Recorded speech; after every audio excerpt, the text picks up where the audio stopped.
السلام علیکم ورحمۃ اللہ وبرکاتہ۔ بہت سے مردوں کی طرف سے اسی طریقے سے عورتوں کی طرف سے یہ سوال بہت زیادہ پوچھا جاتا ہے کہ اگر کسی نے نماز میں سورتوں کی ترتیب کے خلاف اگر سورت پڑھ لی تو کیا اس کی نماز ہو جائے گی یا نہیں ہوگی؟ کیا اس پر سجدہ سہو کرنا ضروری ہوگا یا نہیں ہوگا؟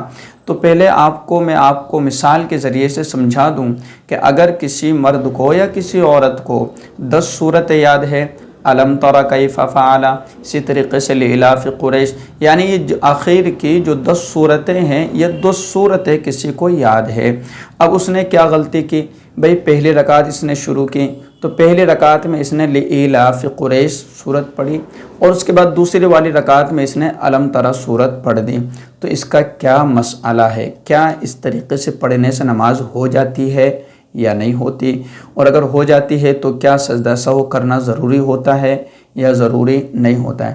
دیکھیے اس چیز کو سمجھیں، اگر کوئی شخص یا کوئی عورت اس عمل کو جان بوجھ کر رہی ہے، یعنی کہ جان بوجھ کر لإلاف قریش کے بعد دوسری والی رکعت میں الم تر کیف فعل پڑھ رہی ہے تو یہ مکروہ تحریمی ہوگا، اس سے بچنا ضروری ہے۔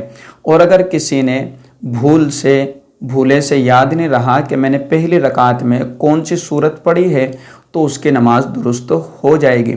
اور پہلے والی سورت میں اگر کسی نے جان بوجھ کر ترتیب کے خلاف سورت اس نے پڑھی، یعنی پہلی رکعت میں لإلاف قریش اور دوسری رکعت میں الم تر کیف فعل، تو یہ ترتیب کے خلاف ہونے کی وجہ سے اس کی نماز مکروہ تحریمی ہوگی، کیونکہ اس نے جان بوجھ کر اس طریقے سے پڑھا ہے۔ ہاں اگر بھول سے پڑھ لیا، یاد نہیں رہا کہ میں نے پہلی رکعت میں کون سی سورت پڑھی ہے اور پھر اس نے بھولے سے دوسری سورت پڑھ لی تو نماز ہو جائے گی۔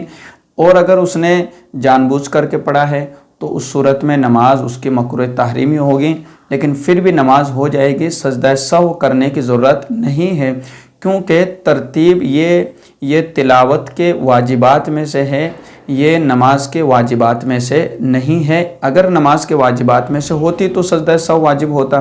بہت سے لوگ کیا کرتے ہیں کہ چھوٹی چھوٹی غلطیوں کو لے کر کے اور سجدہ سہو کرنا شروع کر دیتے ہیں، جبکہ سجدہ سہو واجب ہوتا ہے نماز میں۔ کسی واجب کے چھوٹنے کی بنیاد پر جو نماز کے واجبات ہیں انہیں بھی ہمیں سمجھنا چاہیے۔